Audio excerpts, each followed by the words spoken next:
Port-au-Prince, image du passé, vieille de 60 ans, image en noir et blanc.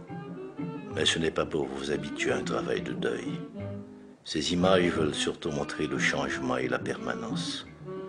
De quoi est faite une ville, dans son épaisseur, sa fragilité ou sa force. Question essentielle qu'on se pose, qu'on a envie de poser en regardant les images effacées dans notre souvenir. Le palais national d'une blancheur impeccable, la cathédrale de Port-au-Prince d'un rose bonbon à croquer. À Port-au-Prince, nous avions la rue à portée de la main. Chaque passant avait un temps de parole. On vivait dans la nonchalance des conversations. On ne s'engueulait pas. Les arbres étaient toujours verts, décidés à ne pas céder au soleil mortifère qui brûlait l'asphalte. À Port-au-Prince, on ne voyait aucun arbre mort. Tous les bruits de Port-au-Prince mimaient des phrases créoles. Madame Bruno, femme potée, garçon sous dos, Madame Bruno. Chez Madame Bruno, les femmes portent les hommes sur leur dos. Café grillé, mais gros connaître café grillé.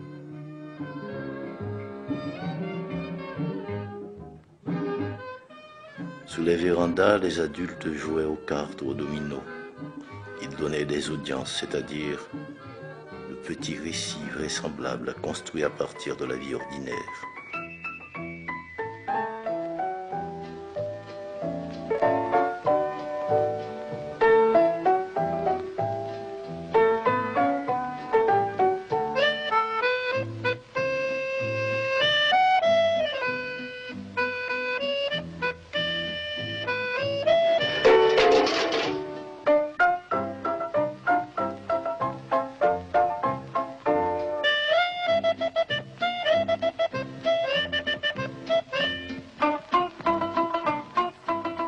Je viens dans ma ville qui se fait ville parce que chanter, nommer, rêver, nous dit Anthony Phelps. Moi fait là you bel petit pays qui baigne dans mer des Antilles. Pays m'si là, oui me révèle, li tellement douce, tellement tranquille. Haïti, c'est qu'on s'alrélait. Il est très joli, il est très charmant. Yo met bon l'or, met bon diamant. Moi pas besoin quitter. Haïti, Haïti. Moi rêve pour toute la vie. Haïti, maman chérie. C'est un bras pour moi mourir. Haïti, Haïti. Le soir, les enfants se rassemblaient pour raconter des histoires. Nous apprenions à avoir peur gentiment. Les fêtards dansaient partout dans Port-au-Prince jusqu'au petit matin. La modernité faisait son entrée lentement par les boîtes de nuit et de casinos internationaux où les gens riches acceptaient de perdre. La ville vivait la nuit. Et les néons des enseignes lumineuses donnaient à Port-au-Prince une couleur d'incendie.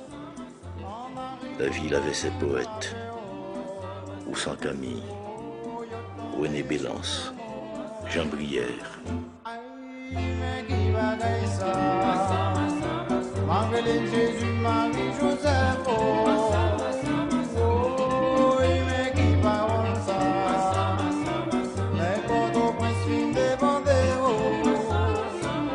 Au matin, le centre-ville de Port-au-Prince, quadrillé comme un cahier d'épicier, se laissait voir.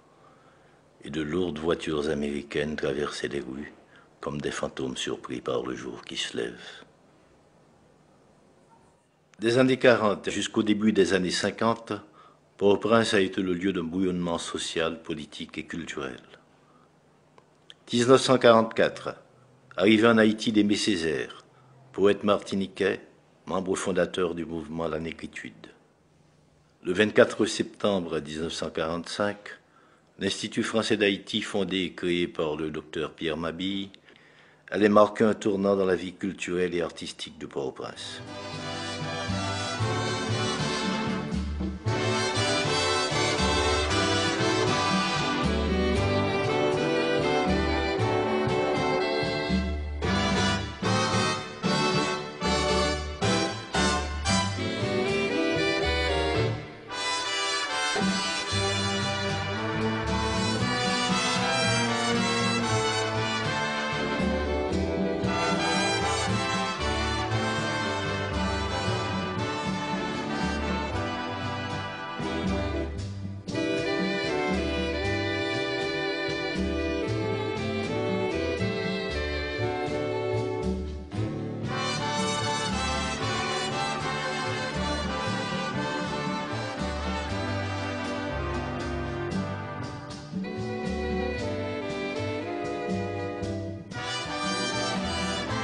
Le 4 décembre 1945, séjour d'André Breton en Haïti.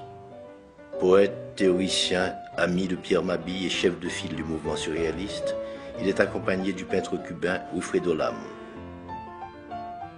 Ils seront accueillis au restaurant Le Savoy par les intellectuels, poètes et artistes haïtiens.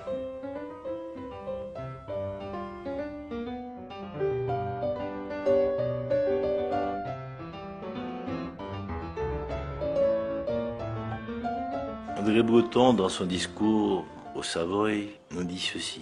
« Je vois des hommes dont tout l'effort tend à se couronner du mot indépendance. Et je sais aussi qu'en France, comme dans les pays plus lointains, ce beau mot d'Haïti évoque aussitôt, sinon pour tous, des épisodes bien précis de votre histoire, du moins une volonté d'émancipation qui ne s'est jamais démentie. Ce beau mot d'Haïti a pris à plusieurs reprises des accents si pathétiques que dans l'esprit de tous ceux qui méritent de penser, il s'est gravé pour toujours. C'est un petit mot dynamique du petit nombre de ceux qui partent en avant. 1946, chute du président Eddie Lescaut. 1949, célébration du bicentenaire de la ville de Port-au-Prince sous le gouvernement de Dumarsais-Estimé. La vie culturelle reprend ses droits, échanges, rencontres, manifestations de danse, de théâtre, de poésie.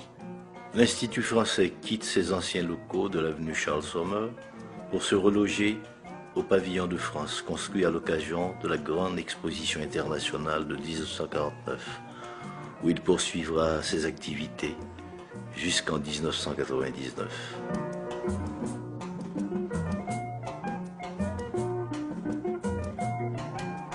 Logé actuellement au Bois Vernat, l'Institut, cette vieille dame franco-haïtienne, a retrouvé son air d'autrefois. Elle semble même prête à s'accorder aux promesses du tricentenaire de cette ville, Port-au-Prince, qu'il a vu naître.